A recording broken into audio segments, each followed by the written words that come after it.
मालदीव में ज्यादातर लोग जब वेकेशन पर जाते हैं तो उनको शराब चाहिए होती है, इसलिए शराब की बिक्री ज्यादा होती है और अच्छी कमाई भी होती है। इस हिसाब से मालदीव को शराब से काफी अच्छी इनकम हो रही थी, जो सीधे तौर पर मालदीव की अर्थव्यवस्था को अच्छी रफ्तार दे रही थी। अब भारत ने मालदीव में शराब का एक्सपोर्ट करना बंद कर दिया है, इसलिए मालदीव के रिजॉर्ट मालिक शराब का स्टॉक कर रहे हैं, क्योंकि उनको पता है कि मालदीव में ज्यादातर टूरिस्ट शराब प्रयोग करते हैं। मालदीव के रिजॉर्ट मालिकों को यह भी पता है कि मालदीव में आने वाले समय में शराब के दाम बढ़ने वाले हैं, शराब की कमी भी होने वाली है, इसलिए शराब की होल्डिंग शुरू हो चुकी है। मालदीव की विपक्षी पार्टी में गुस्सा बढ़ता जा रहा है और अब तो महाभियोग लाने की तैयारी भी की जा रही है, जिसके जरिए मोइज को सत्ता से बाहर का रास्ता दिखाया जा सके। विपक्ष के एक बड़े नेता ने मालदीव के राष्ट्रपति मोइज से कहा है कि वह भारत के पीएम नरेंद्र मोदी और भारत से माफी मांग लें, ताकि हमारा टूरिज्म सेक्टर बचाया जा सके। विपक्ष कहता है कि भारत हमेशा ही मालदीव के लिए खड़ा रहा है। भारत एक फोन कॉल पर मालदीव के लिए दौड़ा चला आता है। अगर जल्द ही भारत के साथ संबंध नहीं सुधारे गए तो हमारी इकोनॉमी खतरे में पड़ जाएगी, जो भारत की शराब और अन्य प्रोडक्ट पर टिकी हुई है।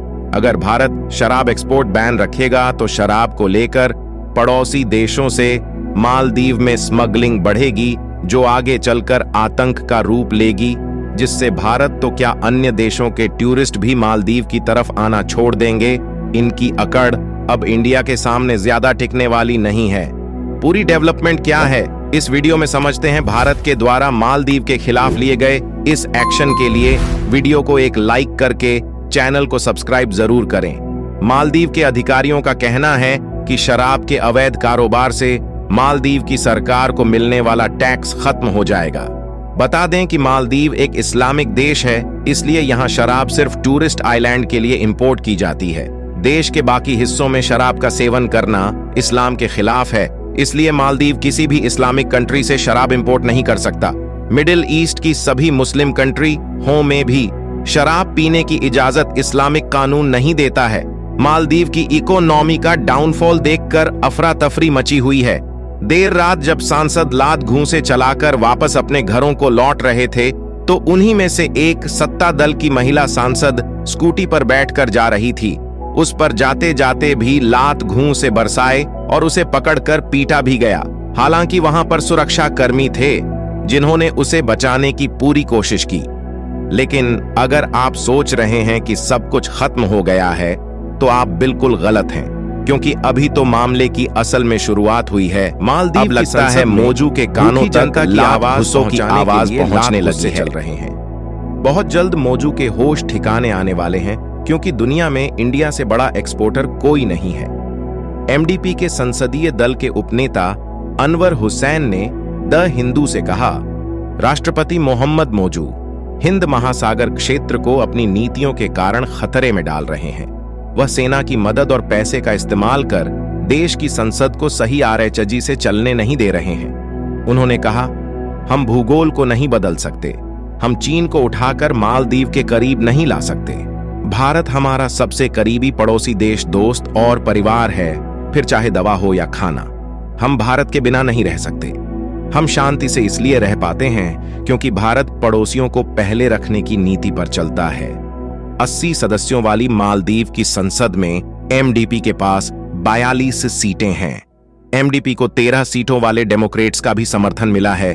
यह मिलन ऐसे दो नेताओं के दलों के बीच हो रहा है जो एक दूसरे के राजनीतिक विरोधी हैं। मगर अगर दो विरोधी एक लक्ष्य को पाने के लिए साथ हो गए हैं, यह लक्ष्य है मोहम्मद मोइज के खिलाफ है। मालदीव की पार्लियामेंट का जो स्पीकर है वह भी विपक्षी पार्टियों का है।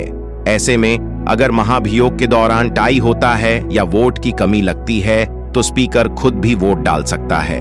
और ऐसी सिचुएशन में अगर स्पीकर आपका हो तो आप बड़े बड़े खेल कर सकते हैं। भारतीय राजनीति में आपने खूब देखा होगा कि स्पीकर की मदद से बड़े बड़े कांड किए गए हैं, क्योंकि हर एक देश के संविधान में स्पीकर को कुछ एक्स्ट्रा पावर दी जाती है, कुछ एक्स्ट्रा एडवांटेज होते हैं जिसका वह टेक्निकल फायदा उठाकर अपनी समर्थक पार्टियों को खूब फायदा भी पहुंचाते हैं। यानी कि एक बात तय है कि मालदीव में अभी बड़ा खेल होना बाकी है, क्योंकि विपक्षी पार्टियों के पास बहुमत है। इधर चीन भी मौजूदा सरकार को बचाने की पुरजोर कोशिश में लगा हुआ है। अविश्वास प्रस्ताव लाने के लिए इस प्रस्ताव पर कम से कम 25 पर सांसदों के हस्ताक्षर होने चाहिए थे, और यह सिग्नेचर विपक्षी पार्टियों ने पूरे कर लिए हैं। अब कुछ ही दिनों के अंदर यह प्रस्ताव संसद के अंदर आ जाएगा। भारत ने मालदीव का शराब एक्सपोर्ट बंद करके सऊदी अरब में भेज दिया है, जहां पर मुस्लिम लोग हज पर जाते हैं, यानी मक्का मदीना जाते हैं। वहां पर सऊदी अरब की इकोनॉमी को बूस्ट करने के लिए भारत के कहने पर 70 सालों में पहली बार पहला ठेका खोला गया है, यानी लिकर शॉप खोली गई है। आपको पता है कि सऊदी अरब में दारू पीने पर कोड़े मारे जाते हैं, जेल भेज दिए जाते हैं, यहां तक कि देश निकाला हो जाता है। लेकिन सऊदी प्रिंस सलमान ने अब अपनी इकोनॉमी को बूस्ट करने के लिए कानूनों में बदलाव किया है। जब इतना बड़ा कट्टर इस्लामिक देश शराब के लिए अपने कानूनों में बदलाव कर सकता है, तो सोचिए मालदीव का क्या होगा। तो भारत की कंपनियों ने अब मालदीव से कपड़ों के ऑन ऑर्डर लेने बंद कर दिए हैं। मालदीव में कपड़ों को लेकर पैनिक सिचुएशन स्टार्ट हो चुकी है।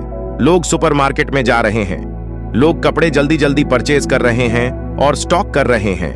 उनको पता है कि दुनिया के सबसे बड़े कपड़ों मतलब टेक्सटाइल के एक्सपोर्टर भारत ने मालदीव के लिए कपड़ों के ऑन ऑर्डर को बैन कर दिया है। मालदीव कपड़ा इंपोर्ट में अब तक के न्यूनतम स्तर पर पहुंच गया है। इसका मतलब यह है कि मालदीव में आने वाले समय में कपड़ों के दाम बढ़ने वाले हैं। इसका सबसे बड़ा असर मालदीव की गरीब जनता पर पड़ रहा है, इसलिए कपड़ों की होल्डिंग शुरू हो चुकी है। मालदीव में सब जगह लोग कपड़े खरीदने के लिए मारे फिर रहे हैं। अगर ऐसा ही चलता रहा तो मालदीव को उसी दौर में वापस लौटना पड़ेगा, जब मालदीव के लोग अपना बदन ढकने के लिए पेड़ों के पत्तों की मदद लेते थे। आप लोगों को लगता होगा कि इस समय मालदीव की गरीब जनता की क्या गलती है। ये वही जनता है जो मौजू के साथ इंडिया आउट के नारे लगा रही थी। आपको शायद पता नहीं है कि कपड़ा उत्पादन के कारोबार में बहुत ज्यादा मीठे पानी का इस्तेमाल होता है, न कि समुद्री पानी का। कपड़ा धोने और रंगने के लिए भारी मात्रा में पानी की जरूरत होती है। 1 किलो डेनिम को धोने के लिए 250 लीटर पानी चाहिए। इसी तरह 1 किलो सूती कपड़े को धोने और रंगने में 200 लीटर पानी लगता है। कुल मिलाकर भारत मालदीव के लिए हर साल कपड़े बनाने में 1500 अरब लीटर पानी का इस्तेमाल करता है। तब जाकर मालदीव के लोगों को बदन ढकने के लिए कपड़ा मिलता है। दुनिया में लोगों के पास पीने को पर्याप्त पानी नहीं है, और हम उससे ज्यादा पानी का इस्तेमाल मालदीव के लिए कपड़े बनाने में कर रहे हैं, और साथ ही हम अपनी कीमती जलवायु को भारी नुकसान पहुंचा रहे हैं, जो मालदीव पीने के पानी के लिए भी भारत पर निर्भर रहता है। क्या वह अपने लोगों के बदन को ढकने के लिए कपड़े बना पाएगा? मालदीव में मौजूदा सरकार की हालत दिन ब दिन जा रही है। एक तरफ भारत से पंगा, दूसरी तरफ संसद में नेताओं का गली के गुंडों जैसा व्यवहार पूरे वर्ल्ड में मालदीव की इज्जत को तार तार कर रहा है। चीन और कतर भी अब मालदीव को अपने हाल पर छोड़ रहे हैं। उन्हें पता चल चुका है कि मालदीव में मौजूद सरकार ज्यादा दिन टिकने वाली नहीं, और जब नई सरकार बनेगी तो भारत का वह सबसे पहले वेलकम करेगी, और भारत विरोधी संगठनों को शायद देश छोड़कर भागना पड़े। यानी कि एक बात तय है कि मालदीव में अभी बड़ा खेल होना बाकी है। मालदीव की सरकार के लिए मायने ये नहीं है कि अपने लोगों की जान कैसे बचानी है। इनका मेन काम है कि इंडिया के अगेंस्ट किस तरीके से ट्रेंड चलाया जाए। कमेंट सेक्शन में लिख दीजिएगा इंडियन, अगर आप भी भारतीय एकता को सपोर्ट करते हैं, और लाइक किए बिना बिल्कुल भी मत जाइए। धन्यवाद। जय हिंद।